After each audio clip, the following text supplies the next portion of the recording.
और चौथी तिमाही के नतीजों पर, बिजनेस आउटलुक पर और बाजार पर भी अपनी राय बताने के लिए हमारे साथ आनंद राठी ग्रुप के founder and chairman Anand Rathi sir जुड़ चुके हैं। आनंद सर, बहुत बहुत धन्यवाद आज समय देने के लिए। सर, नतीजों की बात करें तो इस बार हमने देखा कि काफ़ी स्ट्रॉन्ग नंबर्स आए हैं हर पैमाने पर। आय में 20% की ग्रोथ आई है, आपके एयूएम में 30% की ग्रोथ रही है, और जी। सबसे एनकरेजिंग नंबर्स तो हमने देखा कि आपका जो नेट इनफ्लोज थे वहाँ पर करीब 96% की ग्रोथ इस बार रजिस्टर हुई है। सर, किस वजह से ये ग्रोथ नज़र आई? क्या कुछ ड्राइविंग फैक्टर्स रहे इस क्वार्टर? देखिए, हमारा हमेशा फोकस ही रहता है कि नया पैसा मार्केट में लोग लगाएं। और particularly last year was a tough year. Markets पर थोड़े नीचे थे। और जब नीचे मार्केट रहते हैं तो ज़्यादा हम लोगों को उत्साहित करते हैं कि भाई आप इस समय आपका पैसा डालना ज़्यादा सही है। और इसीलिए हमारी जो ग्रोथ है, नेट इनफ्लोज की growth has been very high. And मैं समझता हूँ कि हमारा फोकस लोगों का ये है कि भाई लॉन्ग टर्म इन्वेस्टमेंट कर रहे हैं तो कंटिन्यूसली इन्वेस्ट करते रहे, मार्केट की दिशा से मत चलिए। अगर मार्केट की दिशा से चलेंगे तो एक अपॉर्चुनिटी हाथ से निकल जाती है। तो ये कारण है कि हमारे कस्टमर, जो हमारे क्लाइंट्स हैं, वो सभी इस बात को पे विश्वास करते हैं कि भाई कंटिन्यूस इन्वेस्टमेंट करते रहे। ने अपनी इन्वेस्टर प्रेजेंटेशन में कहा कि पैट आगे भी कंसिस्टेंटली 20-25% की दर से बढ़ेगा। आय और पैट के लिए क्या गाइडेंस देंगे सर FY26 के लिए? देखिए, आय हम समझते हैं कि भाई करीब 20% के आसपास बढ़ के 1175 करोड़ की हमारी गाइडेंस है। रेवेन्यू जो इस बार 980 करोड़ जो हुई है, वही हमारी गाइडेंस पिछले साल की थी। बल्कि पिछले साल ओरिजिनली हमने 910 दी थी, फिर 12 उसको 980 किया। हमको लगता है इस बार, हालांकि मार्केट टफ है, परंतु हमको लगता है कि जिस तरह हमारे कस्टमर्स का रुझान रहता है हमारे साथ, वो 20% की करीब आय में बढ़ोतरी बढ़ के 1175 तक जाने की हम उम्मीद करते हैं। और जहाँ तक प्रॉफिटेबिलिटी का सवाल है, उसमें भी हम चाहते हैं कि 25% की बढ़ोतरी हो। तो इस साल हमारा 300 करोड़ का जो प्रॉफिट आया है पिछले वर्ष का, इस बार हम उम्मीद करते हैं कि हमारा ये बढ़ के 375 करोड़ के आसपास ये पहुंचना चाहिए। ओके, 375 करोड़ के आसपास आय देखने का अनुमान है। Sir, mutual fund distribution revenue, वहाँ पर हम देख रहे हैं कि लगातार एक बढ़त देखने को मिल रही है। इस क्वार्टर भी हमने देखा कि करीब 52% की स्ट्रॉन्ग ग्रोथ नज़र आई है। लेकिन अब हाल फिलहाल के बाजार में जिस तरह के उतार चढ़ाव हो रहे हैं, हमने एसआईपी क्लोजर के मामले भी बढ़ते हुए देखे। क्या इस पर्टिकुलर सेगमेंट की आय में आप कुछ असर देख रहे हैं? देखिए, जैसे मैंने बताया आपको कि म्यूचुअल फंड की आय हमारी बढ़ती जाएगी, क्योंकि जैसे जैसे हमारा म्यूचुअल फंड का टोटल यूम बढ़ रहा है, तो उसके साथ साथ म्यूचुअल फंड की आय बढ़ना स्वाभाविक है। और मैं समझता हूँ हमारा टारगेट है कि जो और 52% अभी जो है, उसको 60% तक कैसे ले जाए। का मार्केट है यहाँ पर क्या क्लाइंट्स जोड़ने में किसी प्रकार की दिक्कतें आई हैं? आपका शायद टारगेट था 200 क्लाइंट पर मंथ का, तो इस वित्त वर्ष के अंत तक कितने क्लाइंट्स आप जोड़ पाए हैं सर? देखिए, पिछले वर्ष में हमारे करीब 18% क्लाइंट बढ़े हैं। अब बढ़ के 11,500 के आसपास उसके ऊपर हो गए हैं। और हमारी यही भावना है कि भाई इतने क्लाइंट तो कम से कम 15 से 20% क्लाइंट जो है हर वर्ष बढ़ने चाहिए। मार्केट बहुत बड़ा है, इतने HNIs हैं। हमारी भी करीब 380 के आसपास हमारे आ रहे रिलेशनशिप मैनेजर्स हैं। तो बड़ी अच्छी रीच है हमारी। और इसलिए मैं समझता हूँ कि इस साल भी जो है करीब 2,000 करोड़ नए क्लाइंट्स पूरे बढ़ने की संभावना है। ओके, पर सर, क्लाइंट्स की तरफ से आपको क्वेरीज किस तरीके की आ रही हैं? क्योंकि हम देख रहे हैं कि इस बीच गोल्ड प्राइसेस में काफ़ी ज़्यादा बढ़त हुई है और इंटरेस्ट रेट स्टेबलाइज हो रहे हैं, लेकिन उसके सामने हम देख रहे हैं कि बाजार जो है, इक्विटी जो है, उसमें आए दिन एक बड़ी गिरावट देखने को मिल रही है, जो कि अब एक कॉमन फिनोमेना बन चुका है बाजार के लिए। ऐसे में क्या कुछ एसेट एलोकेशन के फ्रंट पर आप कुछ शिफ्ट देख रहे हैं और क्या सजेस्ट कर रहे हैं अपने क्लाइंट्स को? मुझे जैसे हम लोगों का एक व्यू रहता है कि अगर आप HNI क्लाइंट हैं तो 5 साल से 10 साल का नजरिया रखिए।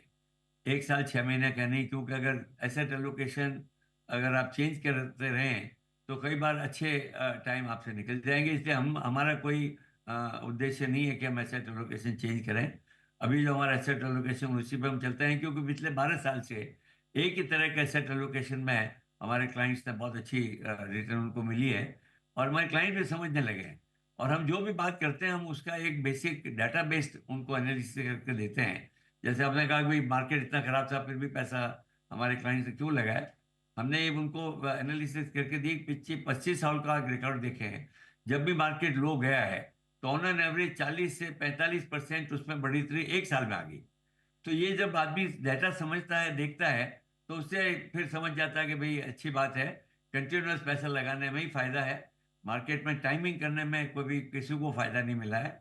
और इसीलिए हमारी पिछले साल भी इन स्पाइट ऑफ, देखिए लास्ट ईयर मार्केट बहुत वॉलेटाइल थे, बहुत डिफिकल्ट थे, फिर भी हमारी ग्रोथ जो हमने टारगेट सोचा था उसके हिसाब से आई है। प्रॉफिट में बल्कि 2-4-5 करोड़ ज़्यादा आया है। तो इसलिए ओवर द ईयर्स, क्योंकि हमारे क्लाइंट सब इतने पुराने हैं और वो समझने लगे हैं कि भाई हमारी जो राय जाती है वो डेटा बेस्ड है, एनालिसिस बेस्ड है, और उसमें एसेट एलोकेशन जो कर रखा है उसी में लॉन्ग टर्म उसको 12 से 14% रिटर्न मिलने की संभावना है पूरी। ये तो बात हो गई कंपनी की और नतीजों की, लेकिन सर ये इंटरव्यू कंप्लीट नहीं होगा जब तक आपसे हम मार्केट पर व्यू ना लें। तो सर जिस तरह का असमंजस है, जिस तरह टैरिफ में हम आए दिन देख रहे हैं, नए नए बयान निकल कर आ रहे हैं, मार्केट को शॉक कर रहे हैं, हमारे लिए कैसे मौके हैं सर, एक इकोनॉमी के तौर पर, मार्केट के तौर पर? अब यहाँ से आगे क्या एक्सपेक्टेड है? देखो नया, आप तो इतना रोज देखते हैं, बात करते हैं, मार्केट डिपेंड करता है कि भाई जीडीपी ग्रोथ कैसी आएगी, कॉर्पोरेट अर्निंग्स कैसे बढ़ेगी। अल्टीमेटली लॉन्ग टर्म में कॉर्पोरेट अर्निंग्स का संबंध है मार्केट से। मेरा ये मानना है कि आज की तारीख में इंडिया फास्टेस्ट ग्रोइंग इकोनॉमी है। 6.5% जो आरबीआई गवर्नर का वो भी अगर आए और 4% का इन्फ्लेशन हो तो 10.5 से 11% की नॉमिनल ग्रोथ है।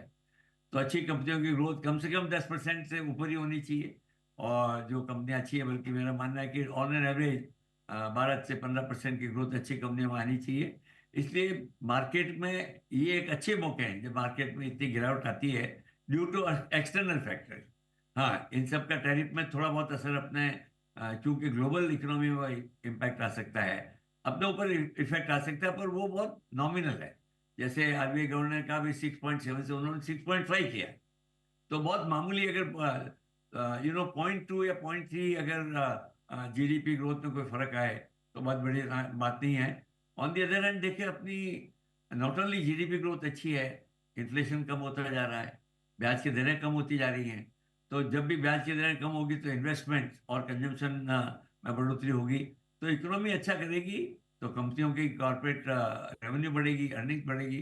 तो I am optimistic about this market. मेरा मानना है कि ये मार्केट अच्छा मार्केट है लोगों को पैसा लगाने के लिए, प्रोवाइडेड कि उनका नजरिया जो है थोड़ा लंबा होना चाहिए। वो 6 महीने 12 महीने वाला नहीं, अगर 3 से 5 साल का अगर नजरिया है किसी का, तो मार्केट अच्छा ही रहेगा। अगले 3 साल में जाके मार्केट विल ओनली ग्रो।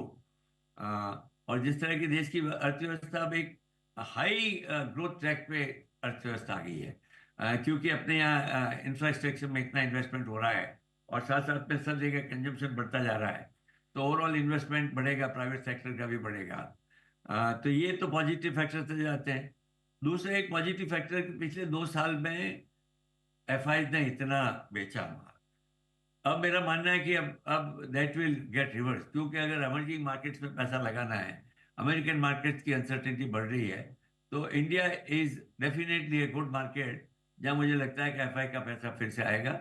और वो अगर आएगा तो देखिए, लोकल तो इन्वेस्टमेंट्स आते ही जा रहा है, आज भी एसआईपी का पैसा बना हुआ है, और म्यूचुअल फंड की ओवरऑल ग्रोथ बढ़ती जा रही है। तो मैं इन सबको कंसिडरेशन को लेके मैं ये कहूँगा कि मार्केट अपना पॉजिटिव रहेगा, अच्छा रहेगा। बहुत अच्छा लगा आपका कन्विक्शन और कॉन्फिडेंस देखकर, और यही हम सुनना भी चाह रहे थे कि एफआईआईज की वापसी हो और वाकई में यहाँ पर मार्केट में फिर से वो स्ट्रेंथ, बुल ट्रेंड बनता हुआ दिखाई दे। Sir thank you so much आज हमारे साथ जुड़ने के लिए, और ना सिर्फ कंपनी बल्कि बाजार पर भी अपनी बहुमूल्य राय देने के लिए आपका बहुत बहुत धन्यवाद।